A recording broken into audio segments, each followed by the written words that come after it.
মাকে বলল, মা, ওকে তাড়িয়ে দাও, ও দেখতে আমাদের মতো না, ওকে তাড়িয়ে দাও মা, তাড়িয়ে দাও। হ্যাঁ মা, হ্যাঁ, আপু ঠিকই বলেছে, ওকে তাড়িয়ে দাও। ছানারা তোমরা চুপ করো, ও আমাকে মা বলে ডেকেছে, আমি ওকে কিছুতেই তাড়িয়ে দেব না। তোমরা যেমন আমার সন্তান, ও তেমন আমার সন্তান।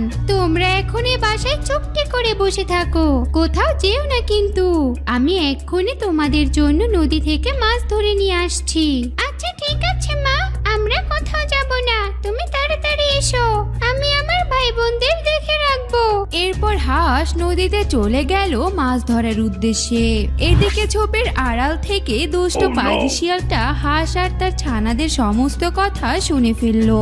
আরে তাহলে এই হাঁসটা এখানে এসে লুকিয়ে আছে, আর ওকে আমি পুরো জঙ্গল খুঁজে বেড়াই। হাঁসটা দেখি দুটো ছানারও জন্ম দিয়েছে, সাথে একটা সাপের ছানাও।